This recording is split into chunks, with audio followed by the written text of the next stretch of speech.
Hey guys, just to give you guys an update on the trip to China that I'm planning. It will be a week-long trip, and I'll be in Xi'an on around 22nd or the 23rd of April for about 2 to 3 days. Then travel to Beijing for the rest of the week. Beijing and Xi'an are two of the most popular tourist destinations in China.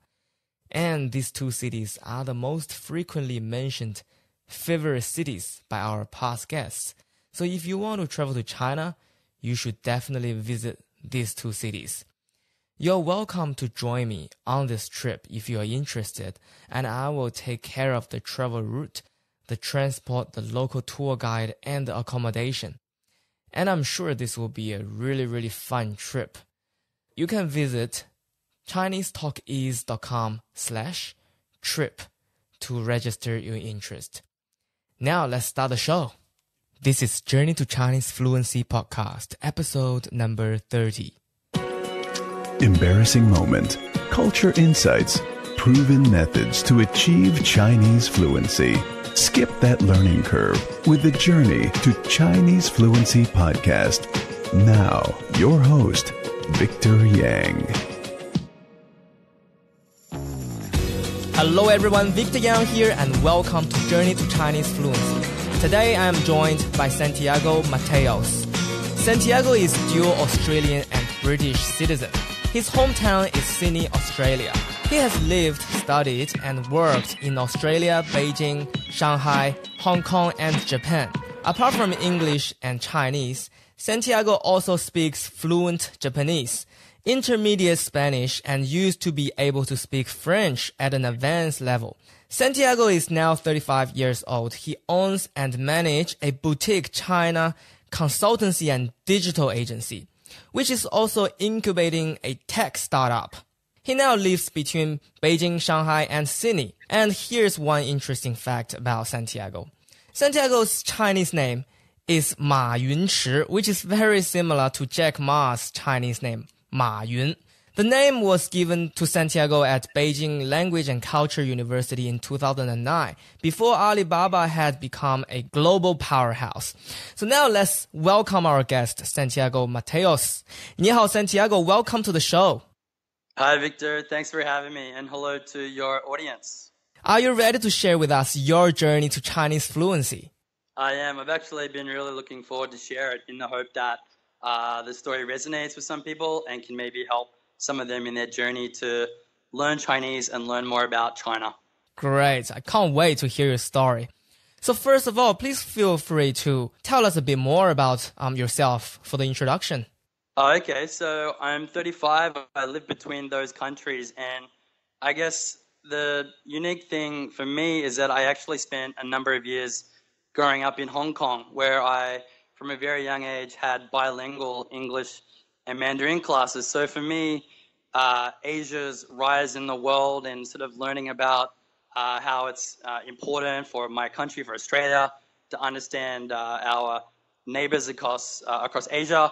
For me, I've been introduced to different Asian languages and culture from a young age. So, I think that's a little bit unique that it wasn't, 5 years ago or 10 years ago, but it was actually 1990 when I started studying Mandarin. So just looking forward to chatting with you and answering any of the questions you have.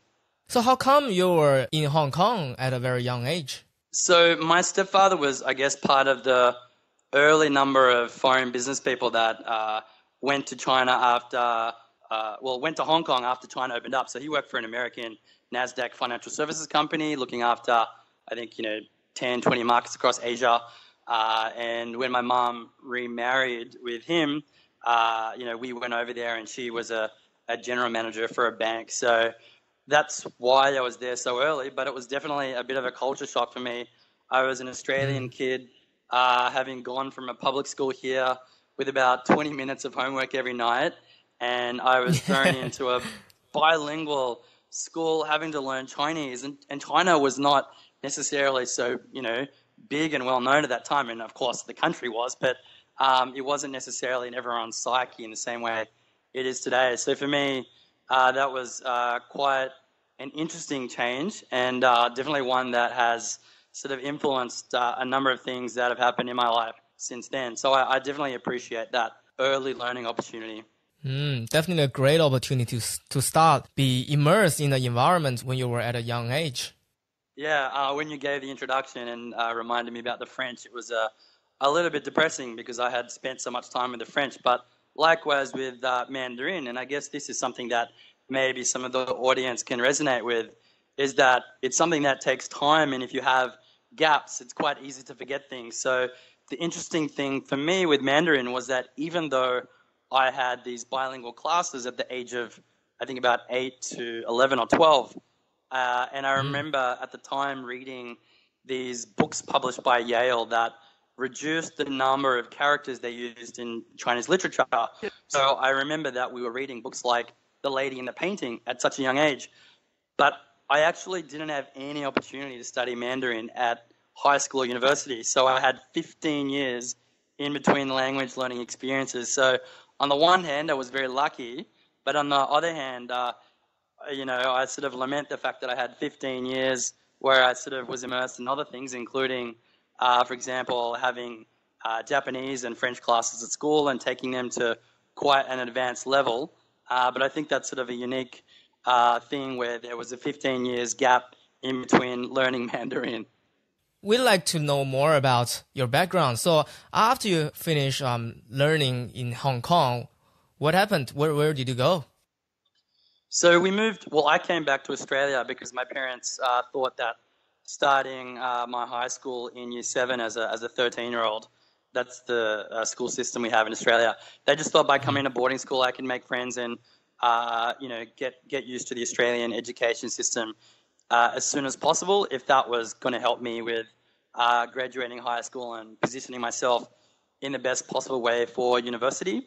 So what's interesting is that if you look at different countries around the world in the sort of 1990s, I don't think many had Mandarin, or even if they had the resources, there probably wasn't huge demand. And it's interesting. I saw the demographer in Australia, Bernard Salt, recently said that maybe we should have compulsory Chinese education in Australian schools based on the Australian census's result, which said that there were over 1 million Chinese now resident in Australia, let alone the 150,000 Chinese students that come to Australia, let alone the huge number of tourists that come here as well.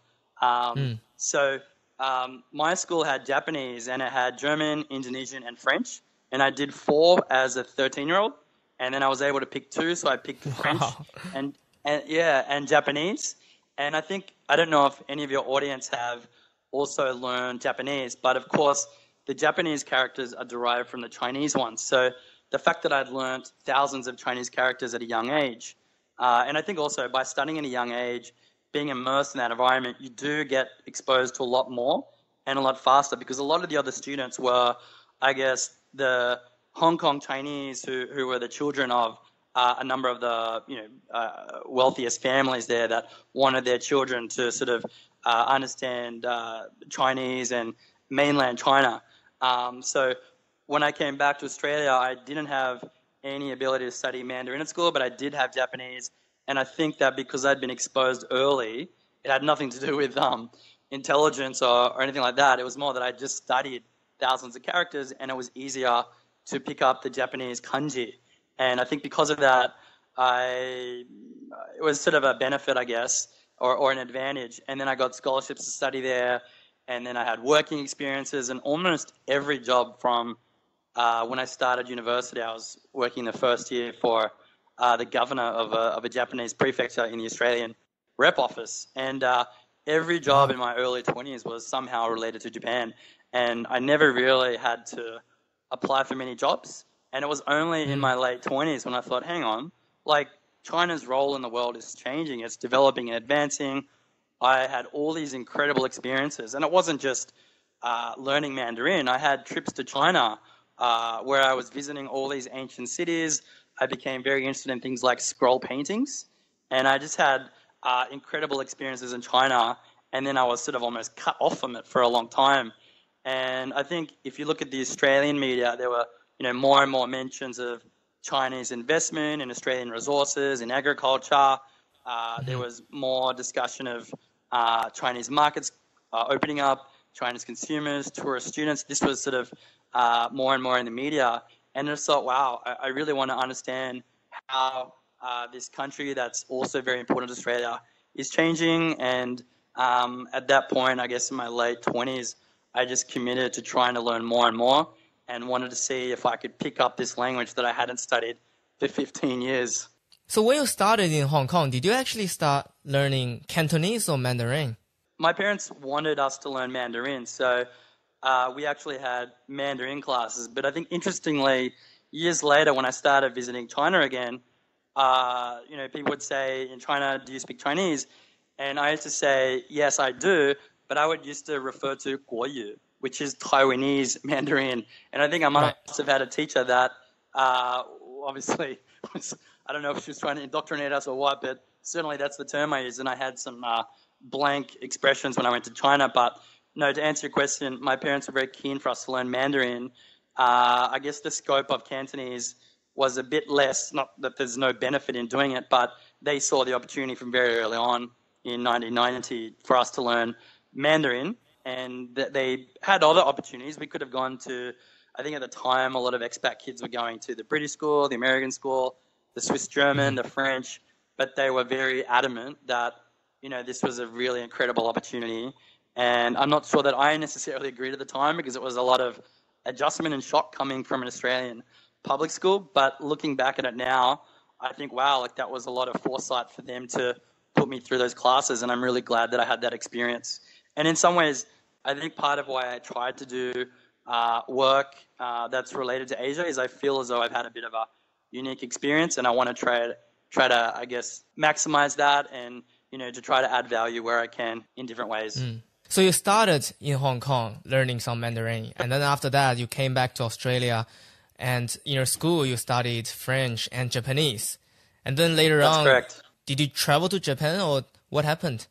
Yeah, so I actually took French to sort of an advanced level. I remember spending a lot of summer holidays going to Alliance Française, which is basically the French Institute for promoting French language and culture around the world, a bit like, a number of the other countries have similar institutes. And but I didn't really want to continue that in university. I did continue Japanese, and I started in fourth year Japanese. So in my first year of university, because I had, had the opportunity to study at an advanced level at high school through open learning, as well as some courses at my school, and then going there on exchange. And I think for anyone learning a language, there's no substitute for spending time there. It makes the study a lot more interesting, relevant, and you can really, embed the language into your brain. And the earlier you start, the better. So I did have an experience between school and university going to Japan, and that meant that in university I was able to do the equivalent of fourth, fifth, and sixth year full-time in Japanese, and then I got work there during university and after university. And interestingly, I did look at the possibility of picking up Mandarin again at that point, but the issue is I had forgotten, pretty much all the Mandarin that I'd learnt, or at least I thought I had, and then I'd gone to quite an advanced level in Japanese, and I didn't really have the confidence that I would be able to pick it up again, and it didn't really work with my university schedule because I was, doing accounting and other things as well. So I developed like this. I think a lot of my passion for learning about China is that I spent all those years like wishing to learn more and pick it up again, and I didn't really have the chance, or maybe I didn't like push enough. Certainly at university I was interested, but it didn't really happen. And then it was just like years later when I just thought, no, like I'm really interested to learn about China, and I want to try to make a commitment to make that happen. Wow. So you were in Japan and you were already speaking very advanced Japanese, and you have been working in Japanese companies as well, right?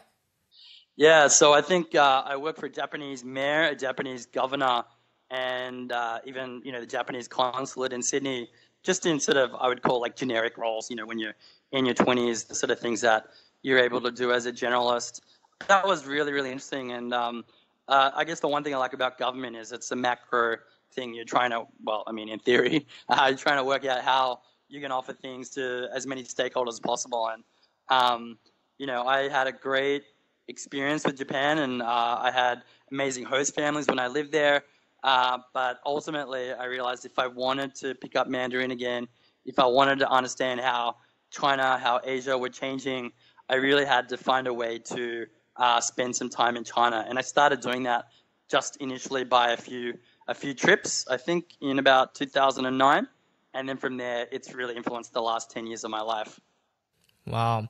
Well, basically, you have made a very big decision to move from Japan to China and, learning Mandarin Chinese from scratch again. So what has been your biggest motivation in learning Chinese? It's quite interesting. And I'll give a bit of story. When I started going back to China, I was actually doing a postgrad degree at the time in law, and I was going to China as a law student at that time, thinking that maybe my opportunity was as a lawyer in resources sector, because that was like the big thing in Australian media at the time. And actually, I was also, my part-time job while studying at university was I was working for the Japanese body that developed procurement strategies for Japan for oil, gas, and metal. So I was like day in, day out learning about resources, and it's a very large part of the Australian economy. But it was those trips to China that really fueled my thinking. When I interviewed with law firms as a student, I was sort of getting advice like, you need to go back, you need to finish, you need to spend 5 years building your client base, and then you can maybe consider approaching us. And I was a little bit disheartened by this because my interest was not accounting, which is my undergraduate degree, or law, which I studied later. It was actually engagement with Asia, because I thought that was something that was a big change happening in the world, and it was something that was personally relevant and meaningful to my life journey at that point. And so I was a little bit disheartened to hear these lawyers.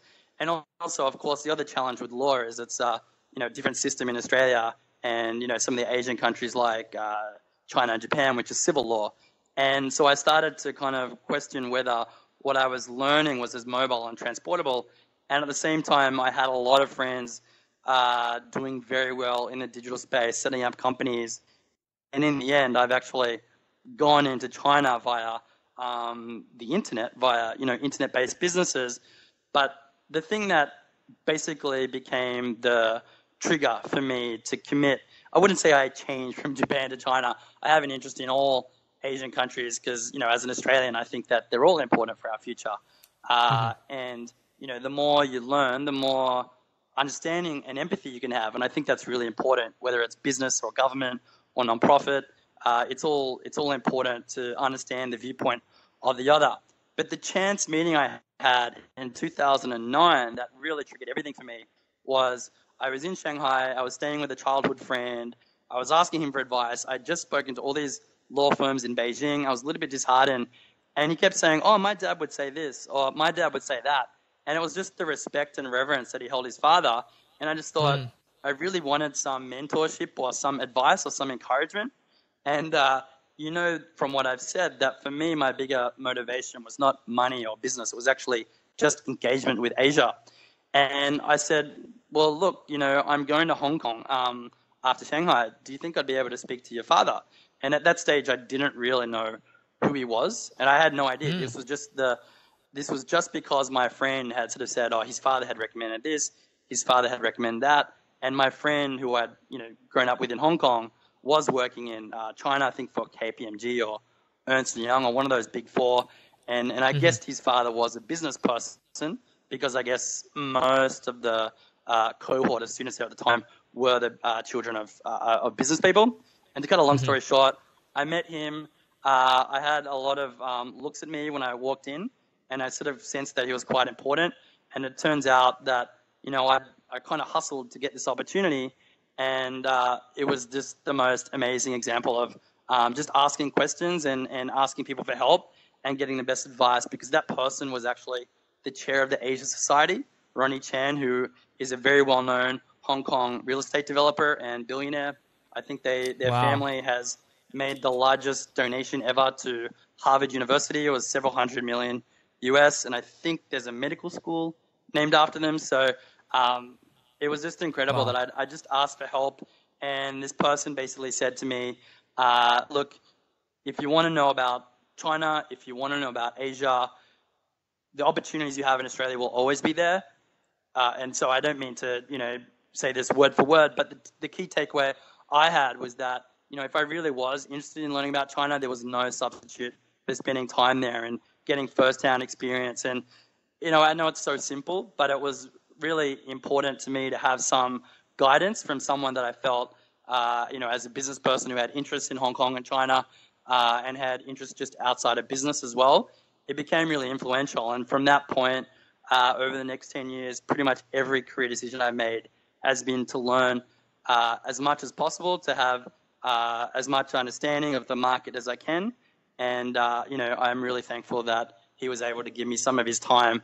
And I hope that by sharing that story, if there are any younger professionals in your audience, if they're interested in careers with China or Asia, they can start asking their family and friends and just get some insights from people who've spent time there. And they may give you some great encouragement, or they may open up opportunities for you.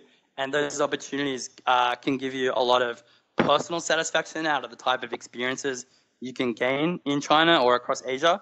And it could lead to other opportunities that, really impact your career. So I guess that was the main reason why I wanted to share that story. What a great advice. You receive $1 billion advice. Yeah. That's pretty impressive. You definitely have an interest in learning languages, right? You learned Mandarin Chinese, you learned Japanese and French, and then later on you learned Mandarin Chinese again. So please share with our listeners your method in learning Chinese. What's been the most effective technical method that's been working for you? So for me, because I've had different experiences, it means what's been effective is a little bit different, because I had that learning early on, which basically exposed me to a lot of characters. And then when I learned Japanese, it also exposed me to a lot of characters too.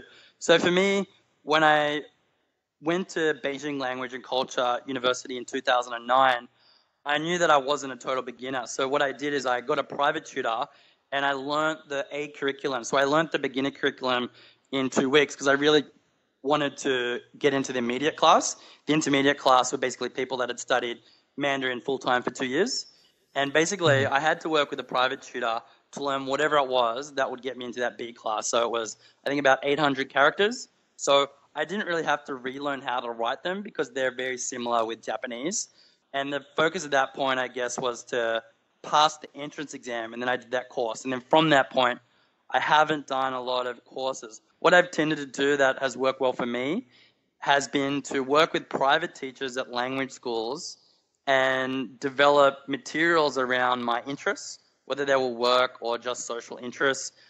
They tended to be, because I do work in marketing and advertising, they tended to be anything about society or culture, pop culture, business topics, legal topics, and developing, short paragraphs of Chinese text and then lists of vocabulary, breaking it down, reading the text after the teacher to sort of get the pronunciation right, learning the sort of words, vocabulary, and grammar that were going to be relevant to the types of things I wanted to read. And for me, I really didn't have a lot of interest in learning just texts that were academic, that were not really something that I was personally interested in.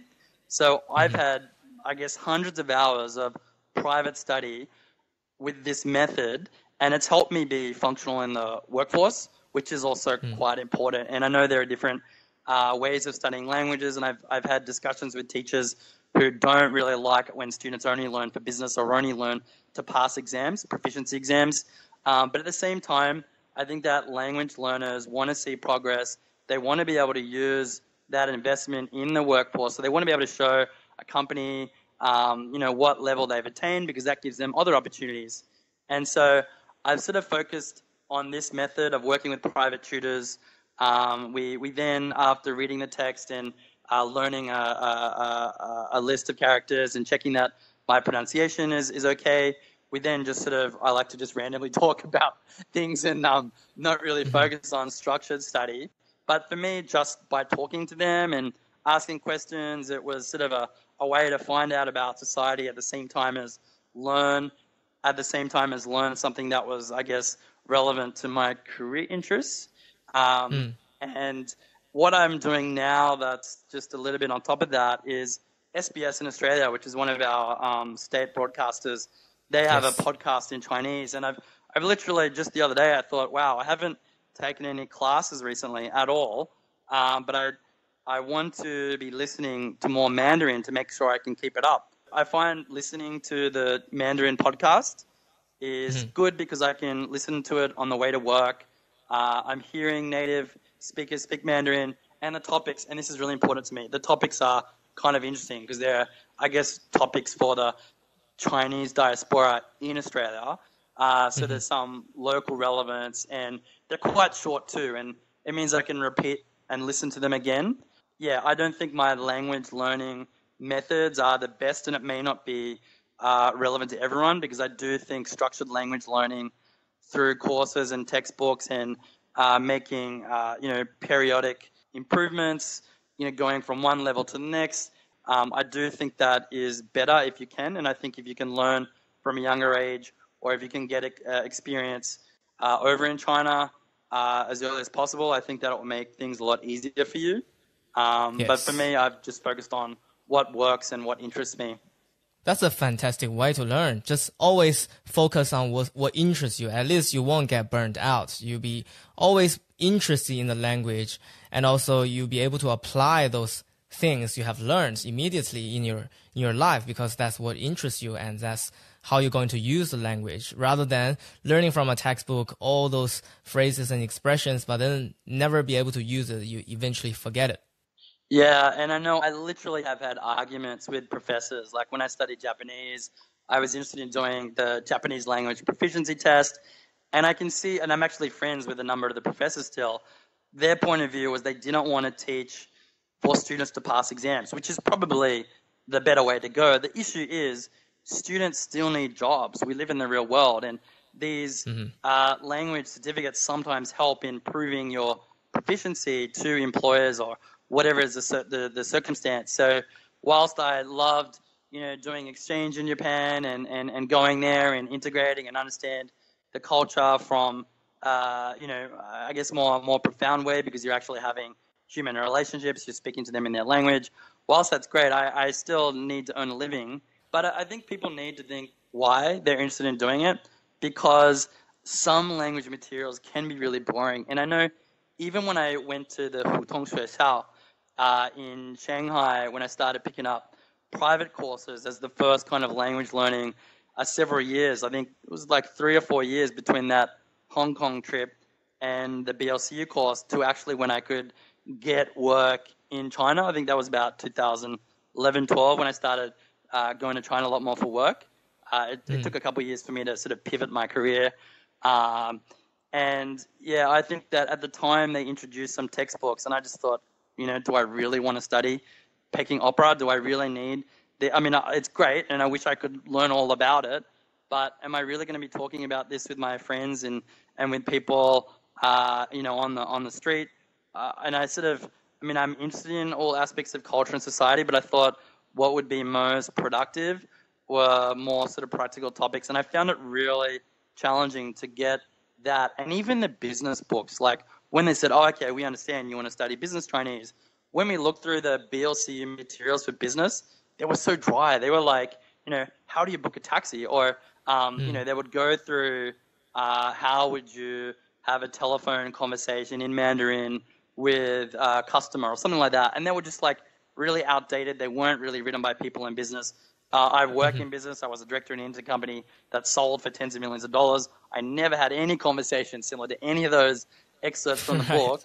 But I think it's hard. Like, the language educators do a great job to give people the skills and tools to learn another language, which is fantastic. And I think that really the focus shouldn't be on, what they don't provide. We should be, taking advantage of the time they're offering. But if there are certain things of interest to us, we can certainly try to find materials that are of more personal interest and maybe more relevance, and seeing if we can incorporate that into our language learning, and maybe that will then be more effective. The other thing that I think is quite important is a lot of language learners, they spend time in the beginner levels, but you may not see the fruits of the labor until you get to that sort of intermediate or advanced level where you can be proficient in a number of different settings, where you can run a business meeting, where you can pitch a client, where you can, at a dinner, talk to your friend's spouse or parents at a wedding. And then you can get like a real intimacy with developing human relationships. And for me, actually, I think it probably sounds that I'm only focused on work. It's not really the case. For me, the most important thing is actually building relationships. And all my emphasis is on, how do I understand the other? How do I have empathy? And I think if you can talk to people in their own language, you can learn so much more, and it can make your insights a lot deeper.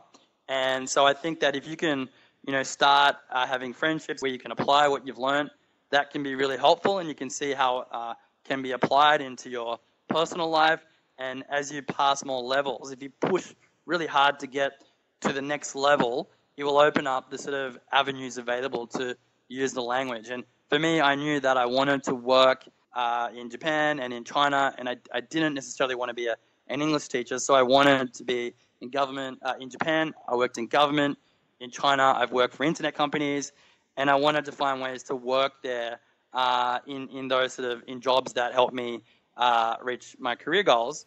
And so if you want to be functional in the workforce, you kind of need to have a lot of jargon and terminology related to that. So I've tended to ask myself, how do I build relationships at any level, and how do I make sure that I have enough strengths in particular areas that I can do some things well.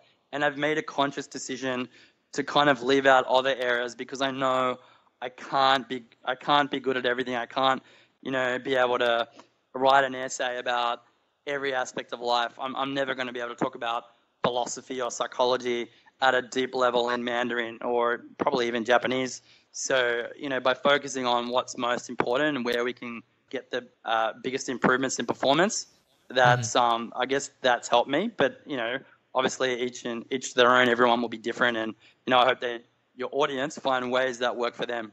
Yes. So during your study of Chinese, what have been your biggest challenge in learning Chinese, and how did you overcome it? I think for me, the biggest challenge is the gaps I've had. I had that 15-year gap between primary school in Hong Kong and when I went to BLCU in 2009. And then I said I had another gap to pivot my career for several years to get over to China and work there in a job that I really, really wanted to do. So it's those gaps and losing confidence between periods. And then it's really frustrating to have to relearn what you spent a long time to learn before. And I think that's almost why I lose confidence when I have long gaps, because I have forgotten stuff before. So how do you make progress when you have gaps, whether they're 3 years or 2 years or 15 years? How do you pick it up and get your confidence back up? And confidence is very important, because if you're trying to speak, I know when I moved to Japan the first time, I had confidence, and some of the other students had not studied any Japanese before they went. But because I had confidence, I was using everything, and I didn't really worry if I made mistakes. And I think that's really important to any language learner, because if you're happy to speak, even if you make mistakes, then you'll learn from them and you'll get feedback from other people and you'll develop. And if you're a little bit hesitant to use the language to speak to people, you'll eventually need to cross that bridge anyway. So I find that having confidence is important, but I do lose confidence sometimes when I have long gaps. Yes. If you were to start learning Chinese from scratch all over again, how would you do it? Interesting question. And I know, do you listen to the Tim Ferriss podcast? I used to. Oh, okay. Well, I think there are some practical approaches to learning that can be helpful. When he's talked about language learning, he's sort of broken it down in a sort of scientific method to say X hundred characters are used 80% of the time. So if you learn those X hundred characters or words, you can actually make progress a lot faster. And I think that it's possible to try to hack the learning process, but I don't think there's any substitute for structured learning as well, because I've seen how my sort of path with Mandarin, especially the second stage, not when I learned it as a kid, but as an adult, I can see how if you have different times when you're learning and different ways of learning, it's not necessarily the best. So I think there's no substitute for spending time in country, for hacking the process to get improvements and cutting out things that aren't really relevant or don't lead to performance improvements. And there's all this technology available. So actually that's probably another interesting to talk about, which is technology and language learning, because right now I don't sit there and practice writing characters every day because I know that when I write an email or send a text, I can literally just write using a computer or my phone or a laptop, and I can reproduce the characters and I can read all the characters. So if you ask me to handwrite right now a lot, I would probably really struggle.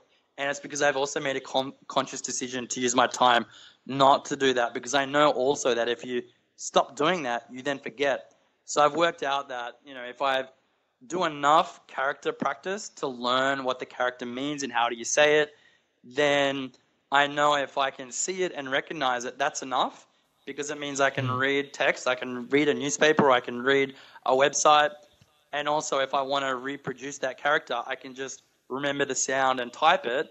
And that realistically really reduces the time required.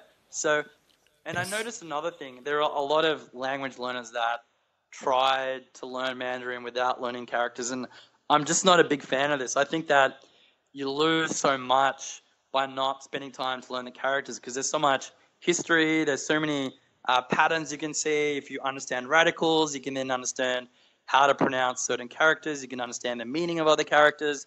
So I think that you lose a lot, even though it's faster.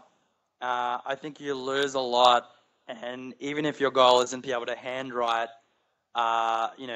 articles, then I just think it's quite important. So if people have if they're at this fork in the road to work out if they really want to spend time to learn the characters, I'd say try to just practice enough to be acquainted with them, even if you don't, spend 2 hours every day doing that, and it will make a big difference in the language learning. That's a great advice. Just like 80-20 rule, you spend 20% of the time achieving 80% of the outcome, while you have to spend another 80% of your time to achieve the other 20%. So instead of spending the other 80, just forget about it. Just spend the time on the most important stuff, isn't it? Yeah, I guess your audience are probably mainly adults and working professionals. So everyone's busy. Everyone has a personal life, a family, other commitments outside of work. And I think that people have limited time, and they really need to find ways so they can make consistent progress. And, that's a bit of a challenge. That's why I've made conscious efforts not to be good at, all aspects, to really focus on the things that are going to be interesting to me and help me in the things that I'm interested in. But I've literally had to make a conscious decision not to do certain things, and I'm okay with that. And I think, like you said, focus on the things that make you productive. Look at technology. But the other thing is, I think people think, just because of this one YouTube channel or this one app or this one course, they think they can just do that. And, the copy on these things is like, just spend 20 minutes a day and you'll be fluent in no time. I think that's a big load of BS, because I don't think you can substitute spending time doing it properly. I think you can be smarter, but I think these are false promises. And, I always ask myself, why are you based in Australia? Yes, I'm in Melbourne. Yeah. Yeah, okay. So if you look at the Australian government, about 10 years ago, they started talking about Australia in the Asian century, how our schools should, encourage language learning, maybe that should be compulsory, etc. And what's interesting is, I looked recently at the statistics, and even though there's been this mass awareness of Asia and China, the number of language learners hasn't increased. And amongst non-Asian learners of Mandarin in a country like Australia, the drop-off rate is really high.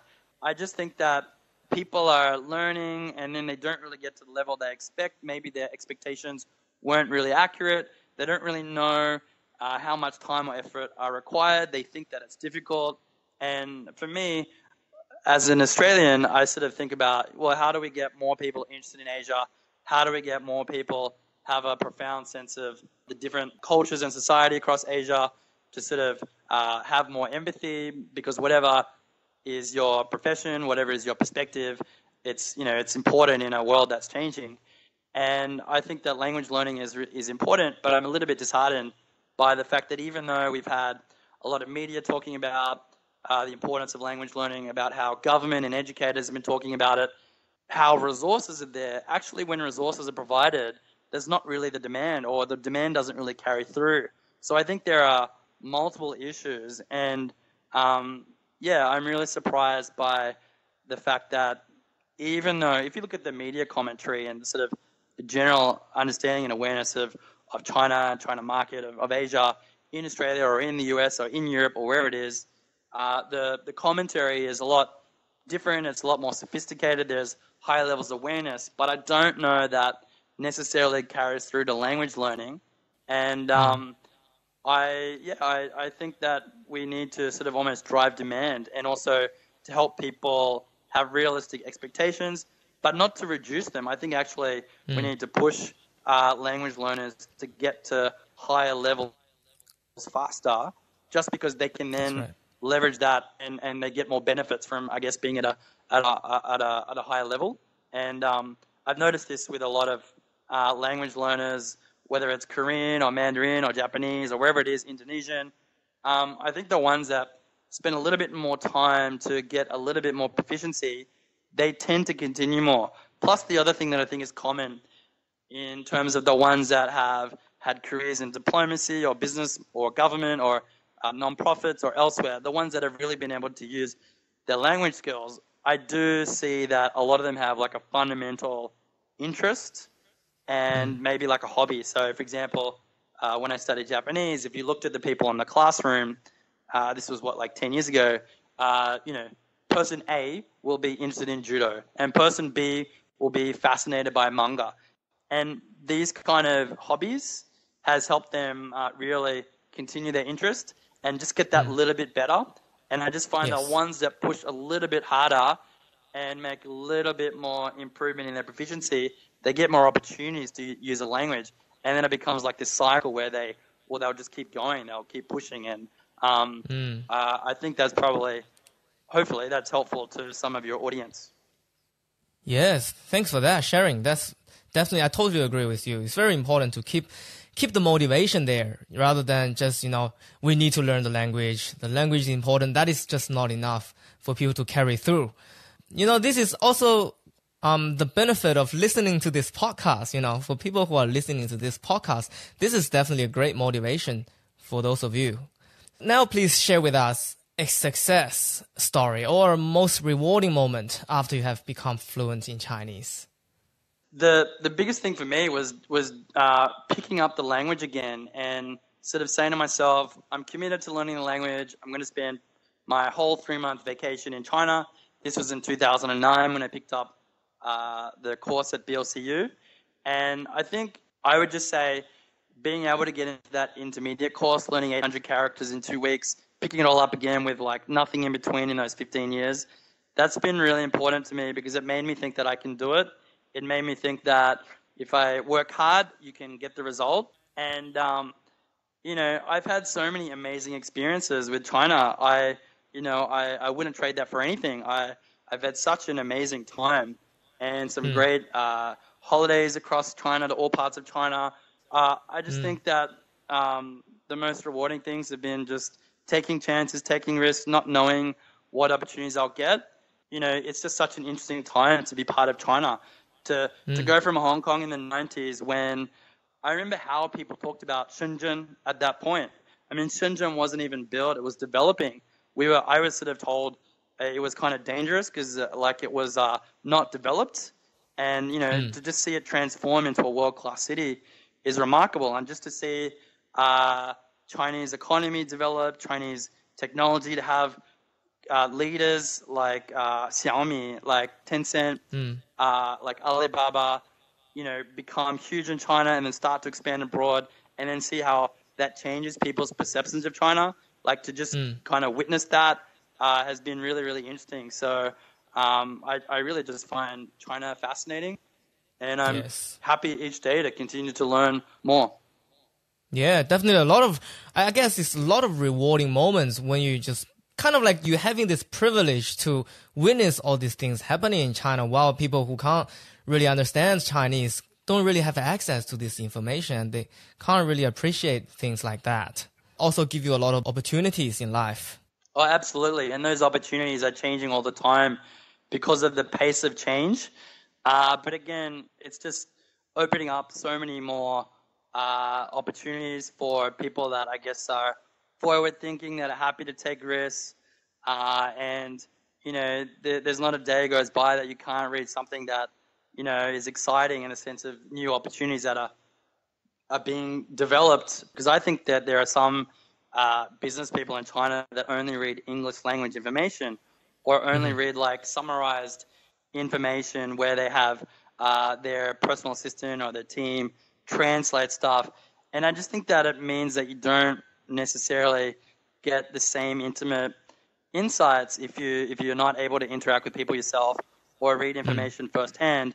It also means that there's this whole plethora of information that you don't get access to, and everyone sort of starts to make decisions based on the same few concentrated source of information. So I think that's also important to look at, as whatever people's industries are, it may not be that the information in English is, the most accurate or up to date, and that by learning Mandarin or having people that can help them identify Chinese language sources of information, they can get far deeper insights that are sort of relevant now and not 6 months old or 12 months old or 2 years old, because really China is changing that fast that, I've had instances where, you give a proposal to a client and then you find out something in the afternoon about some new 10-cent development and you think, wow, like I could actually completely restructure this tomorrow if I had to. And so to be responsive to change is important. And getting as much information as possible will help you, whatever is the course of interest. Yes. Can you share with us one special thing about the Chinese culture that is different to your own culture? I love the importance of family. It doesn't mean that it's different to Australian culture or other cultures, but, when you look at the family unit and how they view the role of the family, I just think that sometimes in Western society, we can become a little bit cut off from older generations. And actually, I read this really interesting article in the New York Times about the aging population in Japan, and the article was something about like a generation of Japanese dying alone. And I just think that in some countries around the world, we are a little bit isolated from our, older generations, and I think that's a big shame, because I think we have like a duty to give back and to support as much as possible. And I just think that, it's great to see how central family is in Chinese society, and I think that's like a great reminder for us to kind of think about how we, in many societies across the world that are aging very quickly, how we can look after families. Yes. Is there a tool, an app, or a website that you cannot live without in learning Chinese? I think that the Pleco app is pretty awesome. I know what I like about it is, A, it's there, it's immediate whenever you need it. But B, you also can record the history, so you can relearn the word. And I think repetition is really important to language learning. So I've looked up, thousands of words, and the ones that I don't get exposure to quickly, again, you tend to forget. So I like the fact that there's a history there, and you can sort of remember the words and then use them again, because it tends to be the same one comes up again and again. So like I get hay fever sometimes, so I'll be able to remember the word for hay fever because it's recorded the last time when I went to a pharmacy. So I think that's probably the only app that I have consistently used. Sure. Pleco is definitely one of the most popular app. It's also the most recommended app in our show. So that's a good app to have, yes. So if you are to recommend to our listeners only one book in learning Chinese or the Chinese culture, what would that be? For me, the books that I used at the Beijing Language and Culture University were pretty helpful to get me started and have a bit of a springboard. So I don't think there's any substitute to some structured course-based learning. And I know that BLCU, the books that they publish, I know they're widely used by many universities. So I would just maybe use that as a starting point. The BLCU books, there are different ones. There's, different levels. There's some for business. But I found that once I'd done basically the equivalent of like university, second, third year equivalent, I found that I much preferred just finding my own materials or encouraging teachers to help me find or source materials that were more relevant or interesting to me, and to use that as a system. And that meant that when I'm spending time learning the language as an adult and I'm working and I don't have a lot of time, it's helped me just like keep an interest and keep a little bit of progress. So the best book is the one that works for you. But for me, the BLCU ones were a bit of a springboard.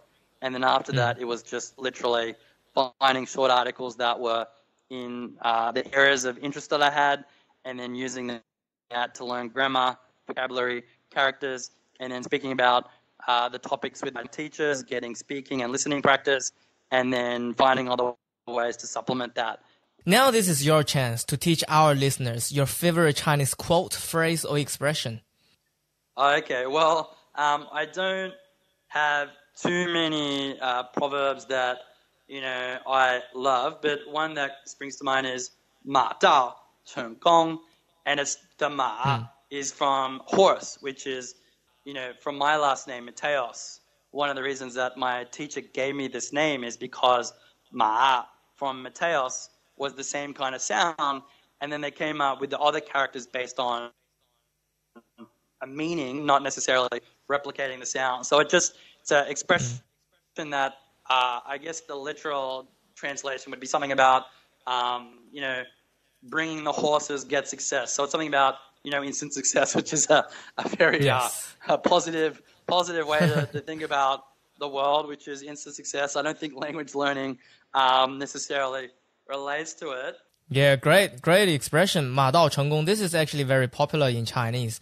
And you'll hear people say that, especially during the Chinese New Year, when people, celebrating the New Year, and people say this phrase to people, I wish you 马到成功, which means, when the horse arrives, you have victory.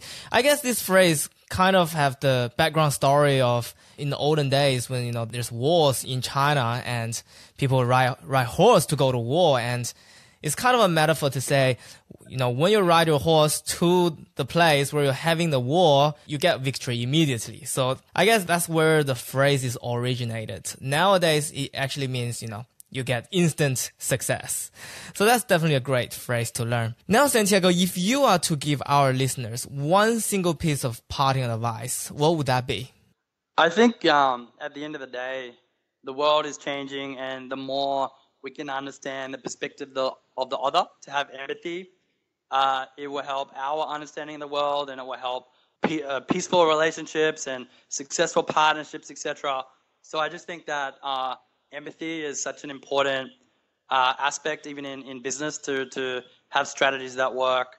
You really need to understand how to localize your strategy to work in China, because it's completely different landscape. So I just think that language learning is not just about learning the language. It's a way to communicate. It's a way to build relationships. It's a way to learn about the world. And I think that any investment that is in the direction of that is definitely worthwhile. And to, even if they don't have the objective of being fully fluent and able to read a newspaper and run meetings and attend university in China, even a little investment of time is going to help them have a better holiday or a better trip, and or make some friends and reach out. And I think we've gone from this British century to American century, now Asia/China century. The world is changing. The viewpoint that I think from Australia, I think there are many people that have become used to a very Anglo world, and now that it's very much an Asia century with many Asian economies contributing to a huge share of global GDP and huge rates of growth, I just think that we need to kind of think a bit more openly about how we understand and relate, and the more deeply we can, understand different countries, different cultures, the more successful we can be. And whether you want to be fully fluent or just to improve a little bit, it's all good. And I hope that people can have some really rewarding experiences as well as I've had. Thank you so much, Santiago, for sharing with our listeners so much valuable information and your amazing journey. It's been so motivational to hear you talk about your experience and how important it is to learn Chinese and persevere through the language learning process, and you'll be greatly rewarded in the end. So just before we let you go, Santiago, how can our listeners reach you? The best place to reach me is probably just on my LinkedIn. Just look for Santiago James Mateos, and just reach out and send a quick note, and happy to connect. And if I can help in any way, really happy to reach out and look forward to hearing from you. Awesome. Thank you so much. I'll definitely link that in our show notes. Thank you for your time, and thanks for your audience for listening in today. Sorry it was a little bit long-winded. I can tend to talk a lot, but I just hope that there's just like one or two things for a handful of people. Then it's certainly worth my time to try to share that and encourage others. To our listeners, the show note is now available at ChineseTalkEase.com/30. TalkEase is spelled as TALKEZE. This podcast is created for you. I'd love to hear your feedback of this show, both good and bad. I'd also like to hear about your biggest problem in learning Chinese, so that maybe I can help you to overcome it. You can do so by visiting ChineseTalkEase.com/feedback. Want to expand your vocabulary? Find me on Instagram at Chinese Talk Ease, where I teach one Chinese word a day. You can also join us on Facebook. Just go to talkchinesecommunity.com. That's it for now. I'll see you in the next episode.